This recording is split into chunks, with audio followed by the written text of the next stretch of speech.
Today, the first year MBBS student have done the dissection of anterior abdominal wall. They are going to explain. सबसे पहले हमने skin को remove किया, उसके बाद हमारे पास आया सुपरफिशियल फेशिया। सुपरफिशियल फेशिया में है अपने दो part, Campa and स्कारपा।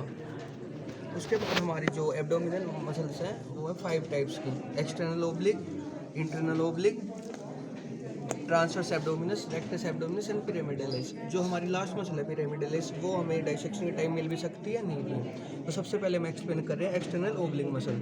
External oblique muscle को ओरिजिन जो होता है वो हमारा हो रहा है लास्ट 8 रिब्स से 5th to 12th। Direction of fibres is downward, forward and medially.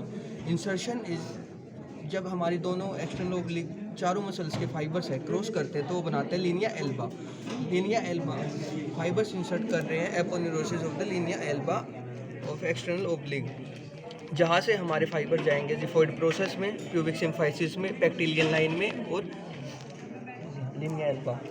और एक्सटर्नल ओब्लिक का एक इंसर्शन होता है इनवाइडल लिगामेंट में। एक इम्पोर्टेंट फैक्ट ये भी है कि जो एक्सटर्नल ओब्लिक है उसकी जो नीचे जाके फाइबर्स इनफोल्डिंग बनाते हैं वो हमारा बना देता है inguinal ligament.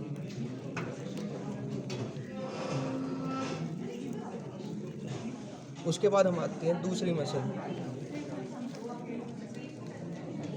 Internal oblique muscle. जो इंटरनल ओब्लिक मसल है उसका हमारा ओरिजिन हो रहा है थोरैकोलम्बर फेशिया से and lateral 2/3 part of the inguinal ligament and the anterior 2/3 part of the intermediate lip of the iliac crest, और for direction of the fibers are upward, forward and medially। जो insertion हो रहा है हमारा ये aponeurosis of the aponeurosis में। Aponeurosis जो fibre जाएंगे जिफोइड प्रोसेस, लीनिया एल्बा, उसके बाद प्यूबिक सिम्फाइसिस और पेक्टिलियन लाइन में। ये थी हमारी सेकंड मसल। उसके बाद आती है ट्रांसवर्स एब्डोमिनस।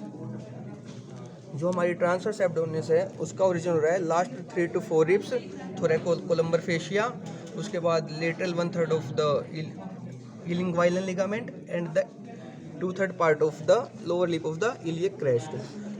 जो फाइबर्स की डायरेक्शन है वो है हॉरिजॉन्टल।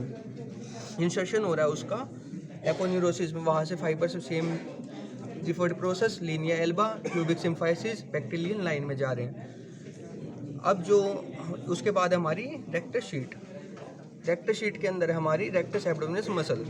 तो जो रेक्टस शीट के एंटीरियर वॉल है वो हमारी बनती है aponeurosis of the external oblique muscle and the fibres of the internal oblique anterior lamina of the internal oblique muscle and posterior wall is formed by the transverse abdominis and the posterior lamina of the internal oblique muscle.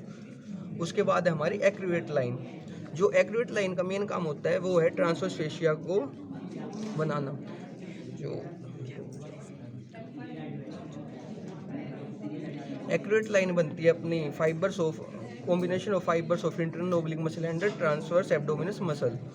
अब उसके बाद आता है conjoint tendon. Conjoint tendon और accurate line में ये difference है, जो जब इंटरनल ओब्लिक और ट्रांसवर्स एब्डोमिनस के मसल वो फाइबर्स मिल रहे हैं फ्री एंड है जो वो एक्यूरेट लाइन।